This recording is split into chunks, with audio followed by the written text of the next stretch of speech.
आज का क्वेश्चन हम पढ़ने वाले हैं कि सिद्ध कीजिए कि √5 एक अपरिमेय संख्या है। इस तरह का क्वेश्चन आपके क्वेश्चन पेपर में मिलेगा, जो कि थोड़ी इसमें लिखाई हो जाती है। क्वेश्चन इजी है, ठीक है। चलिए इस क्वेश्चन को हल करते हैं। और इस तरह के क्वेश्चन को करने के लिए सबसे पहले हम मान लेते हैं, ठीक है। और क्या मानते हैं? इसका उल्टा मान लेते हैं। ये अपरिमेय कह रहा है, परिमेय मान लेंगे हम यहाँ पे, ठीक है। हम लिखेंगे यहाँ पे कि माना कि, यहाँ लिख लेंगे माना कि √5 एक परिमेय संख्या है, परिमेय संख्या है,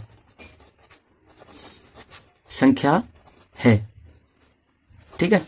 ये चीज जब परिमेय संख्या है तो यहाँ पे परिमेय संख्या P/Q के रूप में या A/B के रूप में होती है, ठीक है। तो इसके लिए हम लिखेंगे अतः, यहां लिख लेंगे अतः √5, ठीक है, बराबर किसके बराबर होगी? A/B के रूप में लिख लो, ठीक है। √5 बराबर A/B, ठीक है, लिखेंगे। तो यहां लिख लेंगे हम, जहां A और B, जो ये A और B हैं, ठीक है, इनको लिख लेंगे A और B सह अभाज्य संख्याएं हैं, ठीक है। A का मतलब होता है A और B, ये दोनों जो है एक ही पहाड़े से कटेंगे, एक के ही पहाड़े से, ठीक है, भाग जाएगा इनमें, ठीक है। इसका मतलब होता है सह अभाज्य संख्याएं हैं ये, ठीक है। और यहां एक चीज और लिखेंगे, और यहां लिख लेंगे और B, जो B आपका जो हर है ना, ये लिखेंगे B बराबर नॉट 0, ठीक है। B कैसा है? 0 नहीं आना चाहिए, ठीक है। B हमारा 0 नहीं आना चाहिए, ठीक है। चलिए अब आगे करते हैं। यहां लिखते हैं कि √5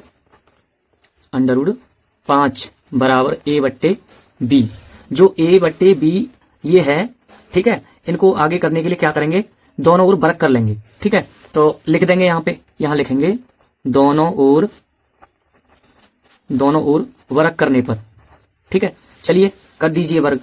जब वर्ग करेंगे तो यहां लिख लेंगे हम √5 का वर्ग, इसका वर्ग हो गया, बराबर यहाँ पे A/B, ठीक है, इसका भी वर्ग कर दो। अब इससे ये कट जाता है, ठीक है, वर्ग से अंडर रूट कट जाता है। यहाँ क्या बचा? 5, बराबर यहाँ क्या हो गया? ये हो गया, इसको खोलो, A²/B², ठीक है। यहां तक सब क्लियर, समझ में आया सबके यहाँ तक, ठीक है। चलो इससे आगे, इसके बाद इसका जो है क्रॉस मल्टीप्लाई कर देंगे, बट्टे में 1 रख लो यहाँ पे, और क्या कर देंगे हम?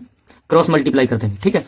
और क्रॉस मल्टीप्लाई करने के लिए यहाँ क्या हो गया? 5B², ठीक है, 5B², ठीक है, बराबर में इधर क्या हो गया? ये हो गया A², ठीक। ये 5 है जो, इसका पक्षांतर कर देंगे, इधर कर दो।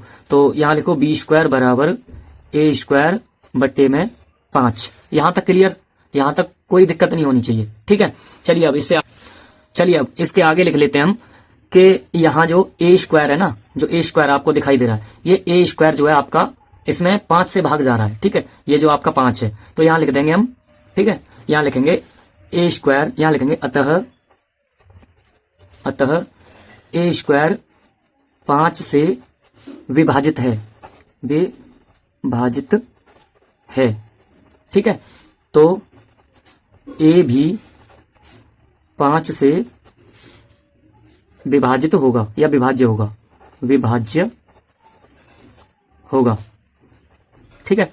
बस इतना लिखना होता है हमको, और इतना लिखने के बाद में, ठीक है, ये हमारा समीकरण फर्स्ट था, ठीक है, लिख लेते हैं, ठीक है। चलिए अब आगे लिखेंगे। देखिए यहां हम समीकरण 1 से दोबारा करेंगे, लेकिन इससे पहले, ठीक है, यहां कुछ मान लेते हैं हम। यहां मानते हैं, अब लिख लो पहले यहां पे, यहां लिख लेंगे अब, ठीक है। अब माना के, ठीक है, अब माना के A बराबर 5C, यहां पे A बराबर 5C मानेंगे। क्यों मानेंगे? क्योंकि ये कोई, हमने माना कि कोई पूर्णांक, ठीक है, ये कोई पूर्णांक है, ठीक है। यहां कोष्टक में लिख दो पूर्णांक, ठीक है। तो ये पूर्णांक हो गया। चलिए यहां तक ये हो गया, माना कि कोई पूर्णांक A बराबर 5C है, ठीक है। अब यहां से आगे देखते हैं, यहां से आगे यहां लिखेंगे A का मान समीकरण एक में रखने पर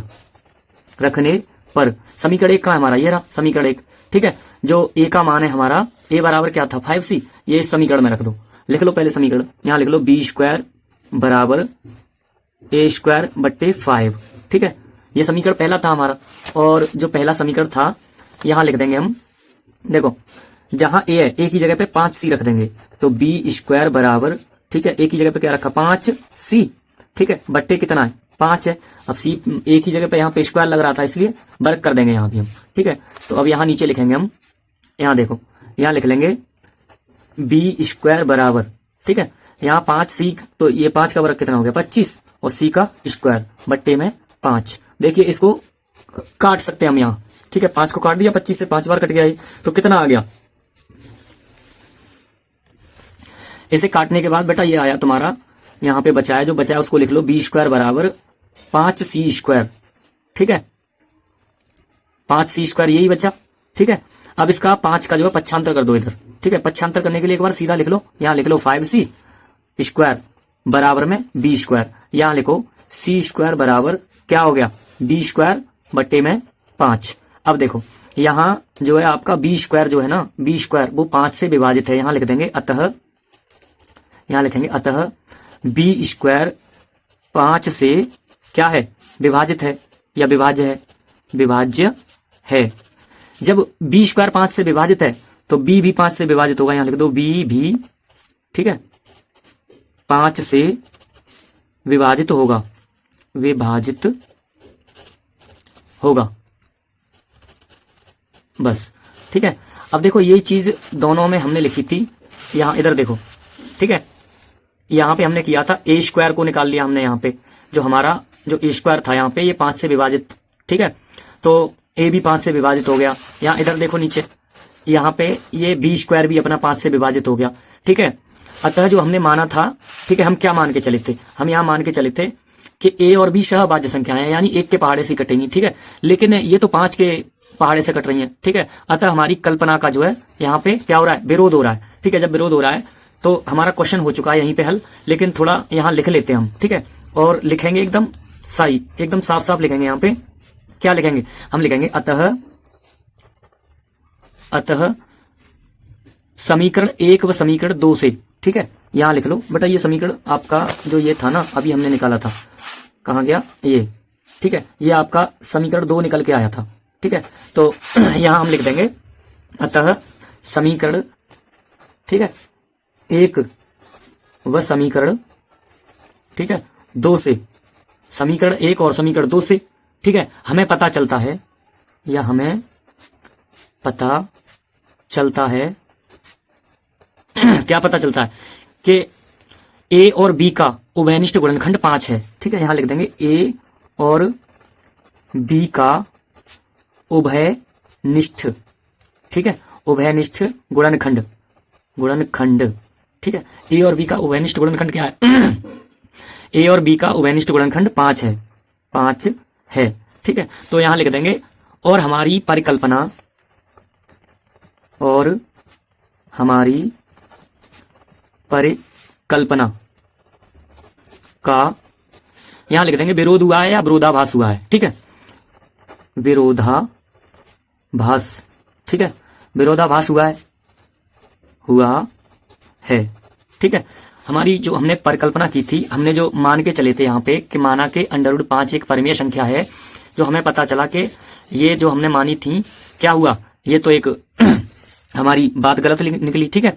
तो यहां लिख देंगे अतः √5 एक परिमेय संख्या है, परिमेय संख्या है, ठीक है, बस इतना ही था, ठीक है। स्क्रीनशॉट लेना चाहते हो तो ले लो, ये लो साफ करके, मतलब जो है इसका स्क्रीनशॉट ले सकते हो। एक ये हो गया, ठीक है, और एक आपका इधर ये हो गया, ठीक है।